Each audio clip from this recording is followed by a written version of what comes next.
গত 23 ডিসেম্বর 2024 তারিখ চাঁদপুরের হাইমচরে এমবি আল বাখেরা জাহাজে 7 জনকে হত্যা ও একজনকে গুরুতর জখমের ঘটনা ঘটে। উক্ত ঘটনা বিভিন্ন প্রিন্ট ও ইলেকট্রনিক মিডিয়া ও সামাজিক যোগাযোগ মাধ্যমে প্রচারিত হলে তা সারা দেশব্যাপী ব্যাপক চাঞ্চল্যের সৃষ্টি করে।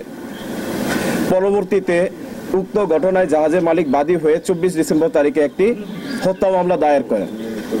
এই হত্যাকাণ্ডে জড়িত ব্যক্তিদের শনাক্ত ও গ্রেফতারে র্যাবের তৎপরতা বৃদ্ধি করা হয়। এরই ধারাবাহিকতায় গত 24 ডিসেম্বর তারিখে বাগেরহাট জেলায় রাতে অভিযান পরিচালনা করে এই নৃশংস হত্যাকাণ্ডে সম্পৃক্ত আকাশ মণ্ডল ওরফে ইরফান নামক একজন ব্যক্তিকে গ্রেফতার করা হয়। গ্রেফতারের সময় গ্রেফতারকৃত আসামির নিকট হতে একটি ব্যাগ, একটি হ্যান্ড গ্লাভস, আসামির 2টি মোবাইল ফোন, ভিকটিমদের 5টি মোবাইল ফোন সহ সর্বমোট 7টি মোবাইল ফোন, চেতনানাশক ওষুধের পাতা এবং নীল রঙের একটি জিন্স প্যান্ট যেখানে বিভিন্ন জায়গায় রক্ত মাখানো ছিল তা উদ্ধার করা হয়। প্রাথমিক জিজ্ঞাসাবাদে গ্রেফতারকৃত আসামি জানায় সে গত 8 মাস যাবৎ এই জাহাজে কর্মরত রয়েছে। জাহাজের মাস্টার কর্মচারীদেরকে বেতন ভাতা ও বিভিন্ন সুযোগ সুবিধা প্রদান থেকে বিভিন্ন সময় বিরত থাকে এবং সুযোগ সুবিধা প্রদান না করে বিভিন্ন সময়ে নর্মাল বিষয়ে তাদেরকে অতিরিক্ত রাগারাগি করে। এই ঘটনায় সম্পৃক্ত আকাশ মণ্ডল ক্ষুব্ধ হয় এবং এই জাহাজে কর্মরত অন্যান্য সদস্যদের সাথে বিষয়টি আলোচনা করে। তবে আসামির দেয়া তথ্য মতে এই জাহাজে কর্মরত অন্যান্য যে কোনো সদস্য যখন কোনো রকম তাদের অধিকার নিয়ে কথা বলতে চায় তাদেরকে কোনো ধরনের বিচার বিবেচনা না করেই জাহাজ থেকে বিতাড়িত করা হয়, এমনকি তাদের বেতন ভাতাও প্রদান করা হয় না, যার কারণে জাহাজে কর্মরত অন্যান্য সদস্যরা তার সাথে একমত পোষণ করে এই অন্যায়ের প্রতিবাদ করত না। এমত অবস্থায় গ্রেফতারকৃত আকাশ মণ্ডলের মধ্যে ক্ষোভের সৃষ্টি হয় এবং এই ক্ষোভ থেকেই সে পরিকল্পনা করে তার এই মাস্টারকে উচিত শিক্ষা দিবে। এই পরিকল্পনার অংশ হিসেবেই আনুমানিক গত 18 ডিসেম্বর তারিখে তিনি 3টি পাতা ঘুমের ওষুধ ক্রয় করেন এবং নিজের হেফাজতে রেখে দেন। পরবর্তীতে 22 ডিসেম্বর তারিখে যখন এই জাহাজটি চট্টগ্রাম থেকে সিরাজগঞ্জের পথে রওনা হয় এবং চাঁদপুরের হাইমচর এলাকায় পৌঁছানোর পর জাহাজটি হাইমচরে নোঙর করা হয়। নোঙরকালীন সময়ে জাহাজে ভিকটিম যিনি বর্তমানে বেঁচে আছেন জুয়েল এবং এই আসামি আকাশ মণ্ডল ওরফে ইরফান, তারা 2 জন জাগ্রত অবস্থায় ছিল। দুপুরে খাবার খাওয়া শেষ করে যখন এই জাহাজের বাবুর্চি রানা রাতের খাবার রান্না করে তখন রাতের খাবারের তরকারিতে এই গ্রেফতারকৃত আসামি সে আমাদেরকে জানায় সে নিজে রান্নাঘরে প্রবেশ করে এবং 3 পাতা ঘুমের ওষুধ ওই তরকারির সাথে মিশ্রিত করে। ঘুমের ওষুধ সেবনের ফলে ওষুধের সাথে এই খাবার সেবনের ফলে জাহাজের বাকি যে সদস্যরা ছিল তারা খাবার গ্রহণ করে এবং পরবর্তীতে নিজ নিজ কেবিনে শুয়ে পড়ে।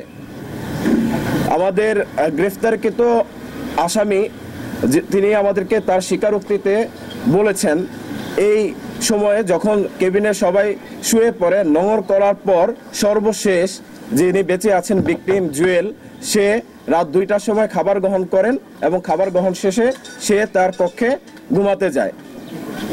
এর পরবর্তীতে গ্রেফতারকৃত আকাশ ওরফে ইরফান এই তার পরিকল্পনা বাস্তবায়নের জন্য পায়চারি করতে থাকে এবং এক পর্যায়ে রাত আনুমানিক 3:30টার দিকে সে প্রথমে জাহাজের মাস্টারকে তার কেবিনের ভিতরে গিয়ে একটি চাইনিজ কুড়াল দিয়ে কুপিয়ে হত্যা করে। তার মূলত ক্ষোভ ছিল জাহাজের মাস্টারের ওপর, বা জাহাজের মাস্টারকে ডেট করার পর তার কাছে মনে হয় যে এই জাহাজে বাকি যে সদস্যরা আছে সে যদি এখন এখান থেকে পলায়ন করে তাহলে বাকি সদস্যদের দেয়া তথ্য অনুযায়ী তাকে গ্রেফতার করা হবে।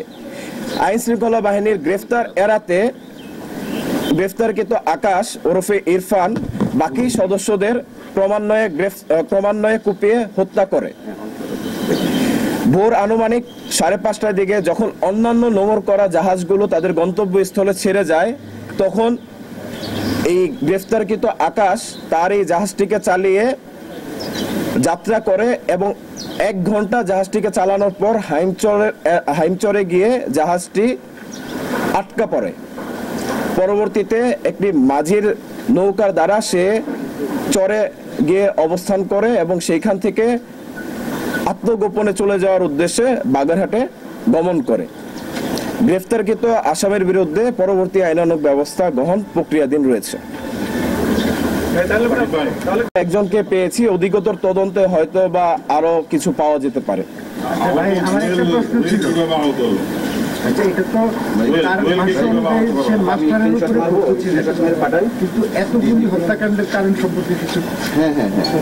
আমাদেরকে তার খুব মূলত ছিল মাস্টারের ওপর, এবং মাস্টারকে বেসিক্যালি হত্যা করার পর সে বুঝতে পারে যে এই জাহাজে তারা আরো 8 জন রয়েছে। সে যদি এখান থেকে পলায়ন করে তাহলে বাকি 7 জনের মধ্যে যে কোনো একজন তা আইন শৃঙ্খলা রক্ষাকারী বাহিনীকে বলে দিবে, এতে করে সে ধৃত হয়ে যাবে। এই উদ্দেশ্যে বাকি 7 জনকে সে ক্রমান্বয়ে হত্যা করে এবং সে মনে করে বাকি 7 জনও মারা গিয়েছে। জাহাজে সর্বমোট 9 জন লোক ছিল।